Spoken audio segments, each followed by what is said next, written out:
If you like our podcast, we think you'll love our Next Economy MBA. It's a 9-month learning journey for entrepreneurs, intrapreneurs, and aspiring change makers alike.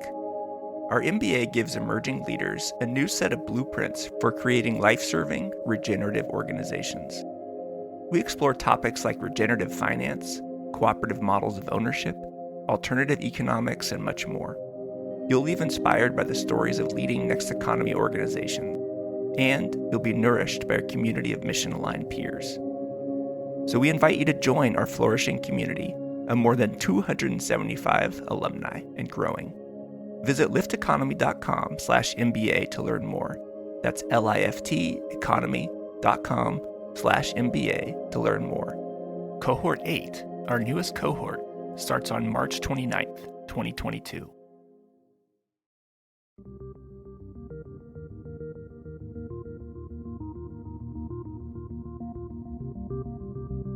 Welcome to Next Economy Now. The goal of this podcast series is to highlight the leaders who are taking a regenerative, bioregional, equitable, democratic, racially just, and whole systems approach to creating the new economy. I'm Ryan Honeyman, a partner at Lift Economy. My guest today is George Goehl. George is a community organizer, activist, and the outgoing executive director of People's Action, a national network of state and local grassroots power-building organizations united in fighting for justice. George, welcome to the show. Hey, glad to be here. George, for folks who don't know, can you give us a little bit about your background and how you first got interested in the work you're doing today? Yeah.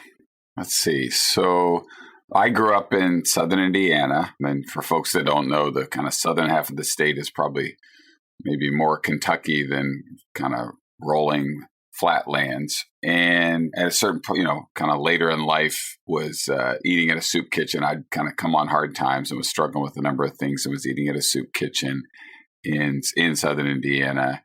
And it's a long story, but got asked to wash dishes one day and volunteered, and over time got a paying job washing dishes at this soup kitchen. And it was really at the soup kitchen where I really got my life together and got on a clear path forward, and then eventually got a full-time paying job at this soup kitchen, the community kitchen of Monroe County. And 3 years later, I woke up and the same folks were eating in the kitchen as when I'd come in on my first day. And it really kind of washed over me like a ton of bricks. And around the same time, I found a book about community organizing and realized there was something other than service. And I still think social service and that kind of charitable showing up for people is really important. And I wanted to get to the root of why people were poor in the first place. And so became a community organizer, learned to organize in southern Indiana, and then went to St. Louis, and then went to Chicago, which is where I really got trained to be an organizer and got introduced to the People's Action family, which is where I work now. Wow. And of all the sort of issues that you're working on and organizing around, what are you most excited about right now? I'm not necessarily excited about any quote unquote issue as we might think of it in terms of policy, as much as like, what does it take to build a big enough we to make any of the things that low income and working class people need to have better lives. And I think at the end of the day, the primary challenge is that both low income and working class people don't have the power they need to move the ideas that they have about what would make their lives better into reality, and that too many low-income and working-class people are actually divided right now politically to build a big enough majority to make any of those big ideas possible. So solving for that problem is the thing that I wake up thinking about every day. And what are some of the strategies that you've adopted or sort of look at to sort of help that move that forward? Yeah, I think the first is really going back to what we already know, which is a set of like basic fundamentals of the craft of community organizing. And to me, organizing is the craft of getting people to come together to build power where it does not yet exist, and then to wield that power to win the change that people need and build more power along the way to win more things down the road. Like that's what we do in organizing. But there are a set of fundamentals that date back to well before organizing became a profession. It was just what people did to survive. And those fundamentals, I think, in many ways provide the foundation for what we got to do to build a big enough we to realize a bunch of big ideas to make people's lives better. And, some of those are things like starting where people are at. And to me, this is the first and most important organizer's superpower, and it's kind of a big deal, the notion of starting where people are at, because we as humans tend to start where we are at and with what we need. And so to really start where the other person is at and try to understand what they're up against, how they came to see the world the way they do, what their hopes or dreams are for their family or for their community, and really understand that other person, and not needing that other person to be exactly where we're at and to see the world exactly like we do. So this is, like, I would say, the first and most foundational fundamental of organizing.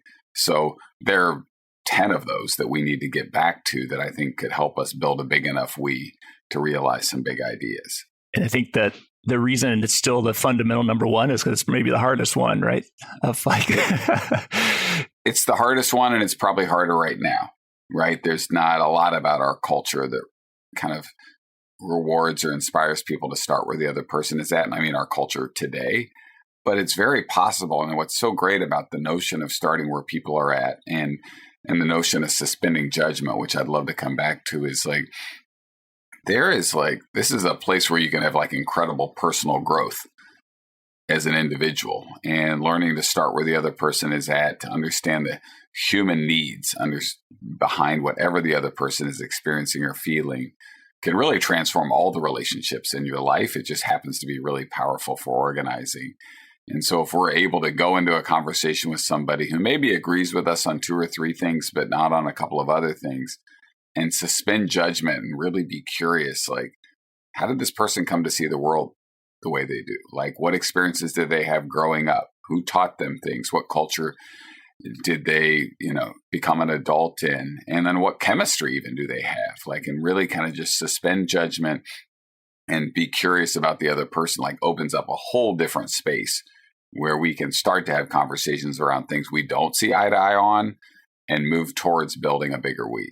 It's interesting because from my own personal experience over the last few years, it gives me a serotonin boost to say, those people just don't get it. I'm in the right. Like, there's a very short-term satisfaction in not doing that work of sort of just blaming and judging. And so I'm wondering, it's like almost like working against human psychology, or I don't know, maybe it's not. Maybe the true psychology is actually coming together and we've just learned this different psychology. Yeah. I think that, one, I would say, if you want to see kind of transformative ideas, that are on the table right now, one of the most amazing things about this moment to me is, like, we have the opportunity, and we do it all the time right now, to move really big transformative ideas around the economy, around the energy sector, around how we relate to each other, certainly around race and gender, from really the margins to a mainstream conversation pretty quickly. And certainly unlike anything in my lifetime pre-Occupy. And so that is like a kind of superpower that I think kind of progressive, justice-oriented folks have right now. But to move those ideas from a mainstream conversation to actually reality requires engaging a lot more people than most of us currently do. And I think requires most of us getting outside of our bubble. And then we really got to figure out, like, what does it look like to get 1 or 2 rings outside of our comfort zone and be in conversations with people that don't agree with us on everything. So I feel like that's critical. And if any of us really want, truly, not rhetorically, truly want these big ideas to happen, we got to decide we're willing to do that. I don't think there's any path towards making these big ideas possible by staying in our bubble and only talking to people that we agree with. And then I think, like, I think you're right. I think culturally right now that everything is kind of pushing against that, though I do believe we're having there's separately a moment where more people are going, like, I actually don't love this way of relating to other people, and I don't see this as a path to getting to a more just future. But back to kind of your main point, I think, like, something profound can happen for the individual that decides, I'm going to do the work on myself to figure out how to, like, really try to understand other people. And also, like, just think about, like, what makes me think if I grew up, I'm sitting across from a person that disagrees with me on a handful of things. What makes me think if I didn't have the exact life experiences that they had, that I would be any different? What makes me think I am so special that if I grew up in, a rural community or a conservative family or anything else, that I would be any different? Like, we're all a product of the conditions that we experienced. And so, I want to understand those and help people get there. And what I found is when we're willing to suspend judgment and not kind of start to debate the other person and jump down their throat, folks are willing to meet us there. And they're almost shocked by they're like, wow, you haven't tried to debate me or tell me I'm wrong. You're actually listening to me. Something really profound opens up. And I think maybe not a short-term serotonin burst, but I think that long-term it can change your life. Yeah. And I think this idea of, how far apart are we really right now versus how far apart does it seem we are? Because I feel like since you do organizing, you actually have a better sense of where people are versus what the narrative is. Can you speak at all to are we quote unquote more divided than we've ever been? Or is it just that's more of a narrative? And if you talk to folks on the ground, it's not, there's actually a lot of things we share. I guess I'm kind of looking for your thoughts on. Yeah. I mean, I think we are very divided. And I think we're obviously in a hyper polarized moment and probably era. And I think, assuming there are two sides, and there's certainly two sides of a very kind of progressive left side and a very, conservative white nationalist side, that is a fact. That is a thing that exists. But I do think there's a little bit of stereotyping of each side and a lot of stereotyping of each side that actually doesn't help us get to the other side. So it's I don't think every Trump voter is sitting around thinking the things that progressive-minded people think they're thinking. And I don't think they're motivated by all the things that I think progressive-minded people think they're thinking. Just like I think, a lot of the stuff that, hyper-conservative folks think about progressive-minded people doesn't line up with reality. So I think there's huge opportunity to do bridging and social cohesion. And I want to do that bridging and social cohesion with an intention of helping people wake around things that maybe they wouldn't have the tools to otherwise because of, the conditions that they're in.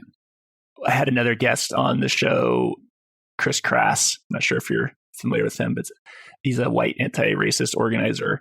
And he was talking about something that really stuck for me that I think what you've been pointing to, many community organizers have pointed to for a long time, which is you might have someone where you clearly see 5 things, you disagree with them immediately. It's I don't agree with this. They might have the wrong bumper sticker, but what's the one thing you can build on together that can lead to change? And I think it's so much easier to just be nope, I'm going to throw them away because those 5 things that we disagree on, rather than doing the work of finding that one thing and building on that. And I'm curious your take on if that's part of the problem we're seeing is less of a willingness to find those things that we share and build on them. I think there's a solution in there, which is figuring out what does it look like. I think in many ways we need to build a new field of work that's designed to reach beyond the choir, to be in relationship with people that, again, I think more likely probably people that agree with us on some things, but not on other things, and try to be in conversation. That every time we decide we're not going to be in relationship with somebody because they don't see the world the way we do, we basically forfeit them to some pretty hateful forces to do meaning making with. And so it's every time I experience somebody and the opportunity to be in relationship with somebody that doesn't see the world the way I do on all things, I feel like saying, hallelujah, this is a huge blessing that they've decided to be in conversation with me or one of our organizers around how they see the world. That is what we need. And then we have to be able to suspend judgment and not toss them out because they don't see the world the way we do. So I think there's a huge opportunity there. And I think we're going to see a movement of people saying this hyperpolarization, not being in relationship with anybody we don't know, further bubbling than we've even done before. I think you're going to see a movement of people, including a lot of young people, who are going to say this is not the way. This will not get us where we need to get. It will certainly not solve the problems that I need us to solve. And I'm already experiencing that right now with the number of people that sign up to do rural organizing, that sign up to be deep canvassers. In many cases, I think a lot of younger people didn't even really know that kind of organizing was a thing until recently. One of the first times I heard you was on the Chris Hayes podcast you did. And you did say something that really stood out, I think, to me and probably many folks, was I think you're telling a story about, if we're not organizing these sort of white rural communities, then, they might be reading leaflets from the Ku Klux Klan or, like in white supremacist organizations. They're getting organized by someone. It's just not us. And so can you speak at all to, like that idea of by not choosing to organize, we're allowing them to go to that sort of dark side, the dark forces? Yeah.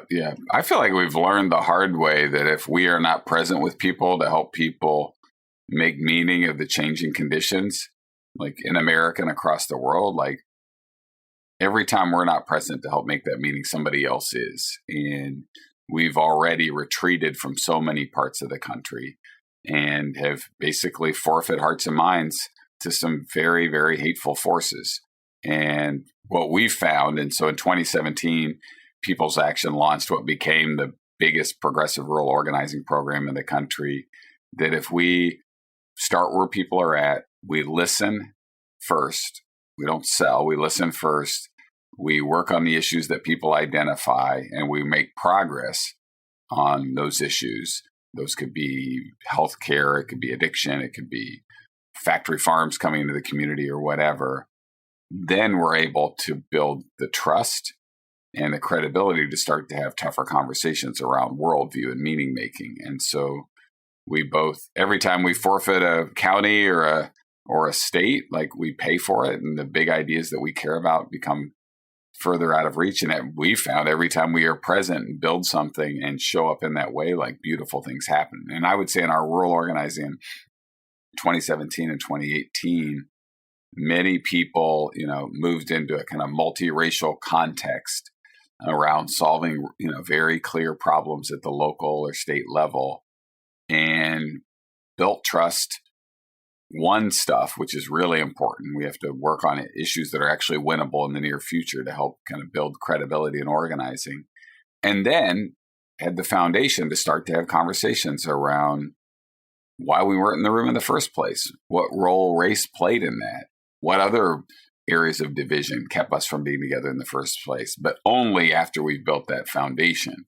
And sometimes those conversations have not gone well. Sometimes they've blown up, but more often than not, they've been cathartic and led to like once in a lifetime shifts in how people see the world. So there's a lot of potential. We just got to decide we want to do it. Yeah, I remember one of your other projects was the To See Each Other podcast. And listening to that, what stood out to me was, I think there was one episode, I may be conflating episodes, but one of the gentlemen from Iowa, I think, and it was like, let's just talk about clean water and factory farming and like build around getting clean water and everyone should have access to it. Let's not necessarily layer in a bunch of other issues that we're bringing, like as the organizers or something, and just sort of meet them where they're at and sort of build from there. Maybe you could actually update, like what's some of the latest on some of those To See Each Other podcast organizing pieces? I think like one thing you said in there, and this is fairly insider baseball, but I want to say it, is like, I think a question for a lot of people's organizations made up of, everyday people through community organizing and other things like it. I think a key question right now is like, do these organizations exist for the members, the volunteers, the most impacted people, or do they exist for the staff of those organizations? And I think for a long time, at least in community organizing, that wasn't super in question. I think it's a little more in question now. So it's like, are the volunteers and people in the community setting the agenda or not? I think that's a key thing. And I think, are we building member-driven organizations, or are we building staff-driven organizations? Because that will say a lot about what the agenda is.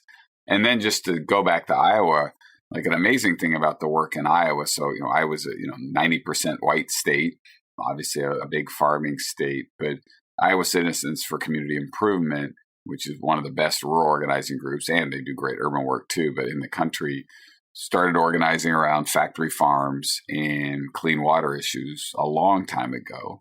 And I would say had a, base that included, that was, bipartisan. They were not doing electoral work at the time and pulled people together, but built amazing credibility in communities throughout the state because they were willing to take on corporate agriculture when really, to be honest, like members of neither party were willing to do that in the state of Iowa. And then through that work started to engage in more Latinos in different rural areas, often, who were in the meatpacking industry, and decided that it was like, the board was like, we want to take on, a more focused organizing of Latinos in the state and people who are really like facing really tough conditions in these meatpacking plants, and knew that was probably a path towards immigration being an issue at the organization. I was kind of foreshadowing that as an issue.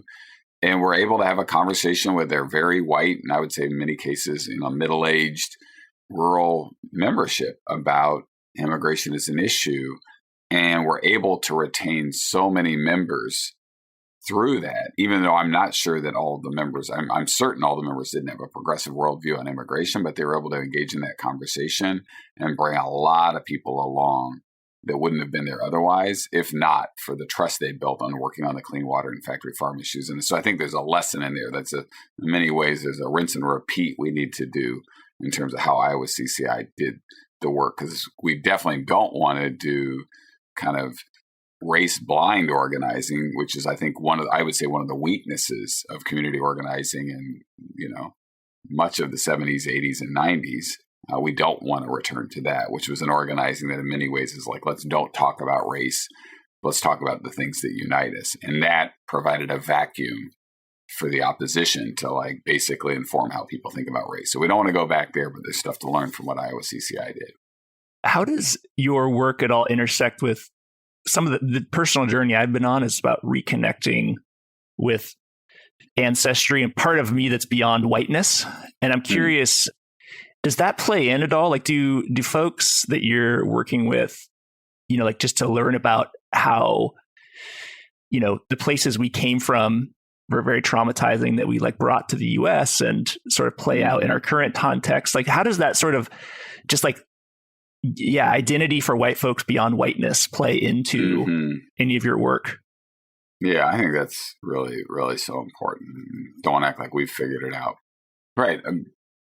White people, especially low income, working class people, I would say especially people in like declining parts of the country that, have, been kind of decimated by shifts in the economy, places in the Midwest and the Southeast and others in many places, but those are some of the places where I work, need something to be proud of and need a healthy identity and something like that. Like, and one option is for that thing to be proud of is whiteness, which carries all kinds of, challenges and baggage. So, but people do need to be able to figure out what to be proud of, and whether that is ancestry or understanding their identity pre, the construct of whiteness, or it could be other things about their community and their county and the history of, cranking out textiles for the, entire world, or, building cars or tires or whatever that is. But people need something to be proud of. But if the thing is whiteness, and I think that's what, the right and far right, which have kind of become the same thing, are definitely pushing right now. So I think it's really important. So it shows up in our work, but I don't want to act like we've figured it out. In terms of some of the, speaking about this, let's build on the things that we share in common as opposed to, point at all the things that we don't.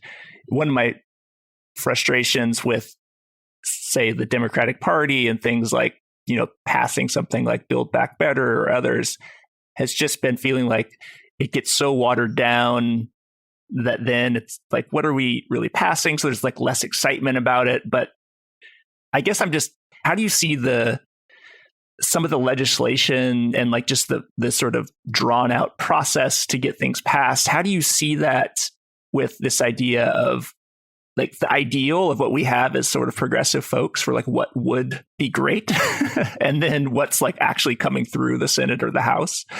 How do you sort of reconcile those ideas and sort of get enough energy to say, work on something that's maybe 50% of what you hoped it would be and trying to get that passed? I guess sort of along a convoluted question, but no, I understand what you're saying. Like, I mean, I think we got to get real and real quick. Like, I think most, I don't know the exact listenership, but kind of most progressive minded people are very unclear on the country we live in and very unclear on the conditions that we're operating on. And in a weird way, the fact that like we're fortunate to be in the political situation we are, and it sucks. And so I think we have to be really sharp and be like, what is the best thing we can get right now?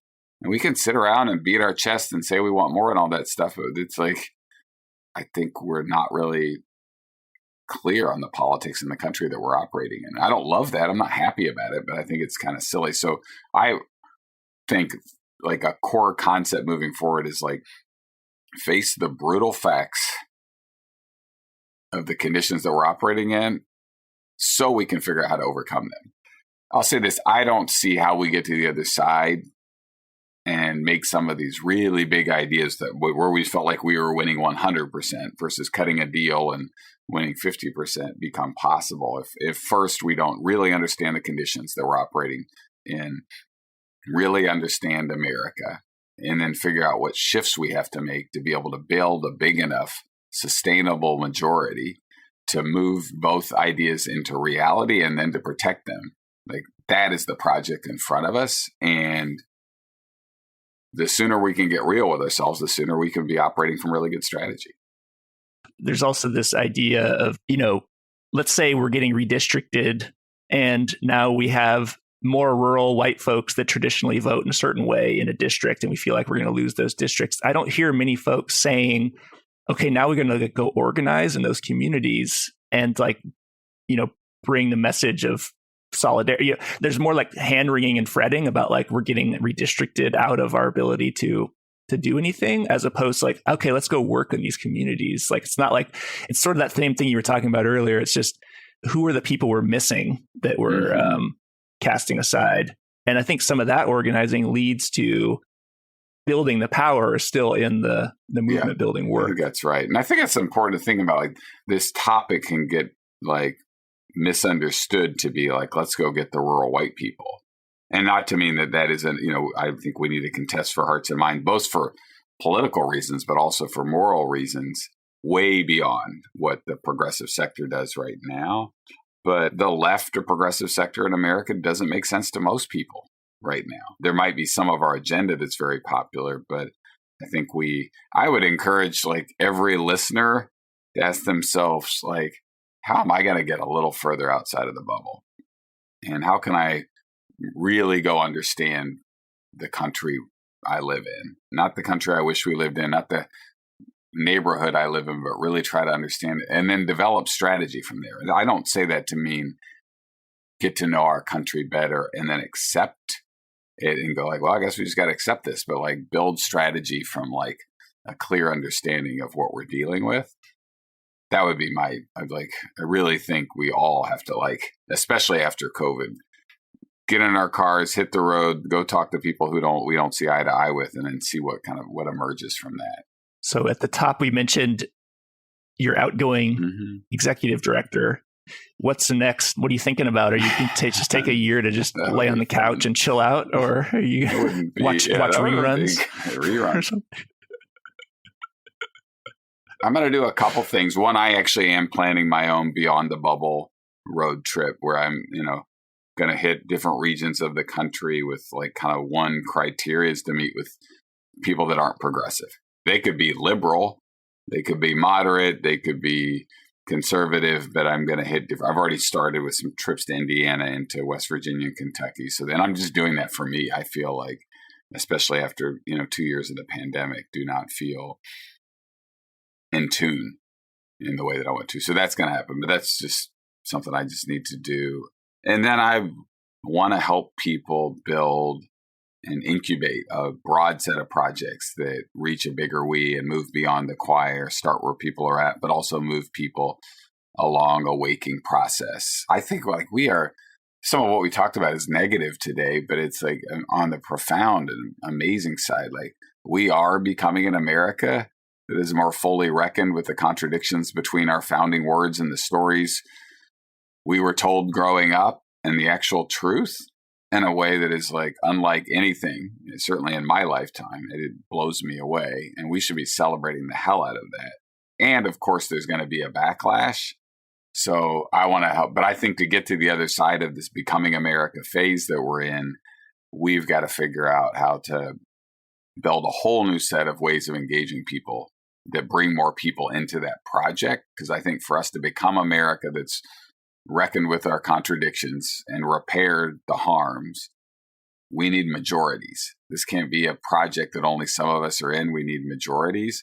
Some people aren't going to come along for the ride. We know that, but we got to bring more people along for the ride. So I want to help incubate and launch a bunch of projects that would do that. And one of the neat things, and I think I may have mentioned this at the beginning, I'm running into all kinds of younger people who are like, I want to do this work. They've either listened to see each other or been part of different sessions. Like, I didn't know this work was a thing. I want to do this work. I want to move back home to the Rio Grande. I want to move back home to rural Wisconsin.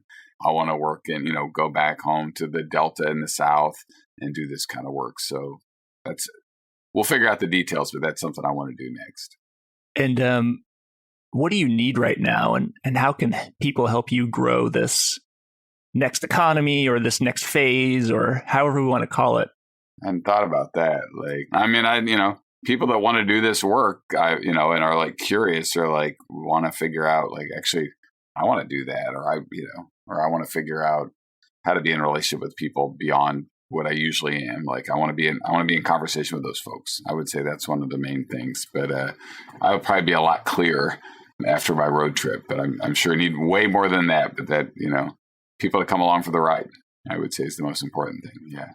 Where can folks learn more about your work? Maybe People's Action or any of your personal or other ways to? Well, people should check out peoplesaction.org is our website, and the work of, reaching beyond the choir, the rural work, deep canvassing work is going to continue and grow at People's Action. It's going to be amazing. Our new director, who it's not public who they will be yet, but has big plans for taking that to the next level. So that would be where I go first and foremost.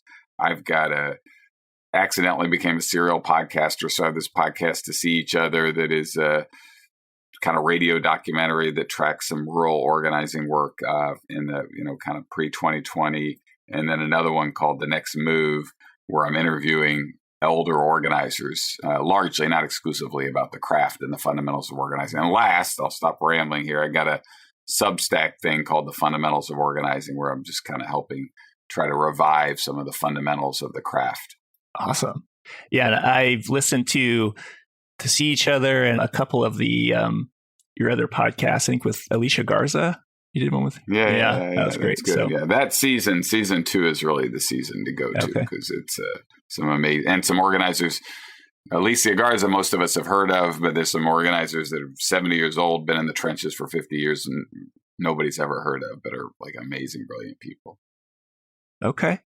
Well, George, thanks so much for joining. I really, support you in your work, and thank God, you've been doing this, because I don't know if there's many other progressive leaders doing this. So appreciate you. Yeah, thanks for having me, and hopefully we'll change that. Yeah, absolutely. Next Economy Now is a production of Lift Economy. To listen to all of our episodes, go to lifteconomy.com/podcast. That's LIFT economy.com/podcast. You can also sign up for our monthly newsletter at lifteconomy.com/newsletter. Please also rate and review our podcast on iTunes, Spotify, Stitcher, or wherever you get your podcasts. Thanks for listening.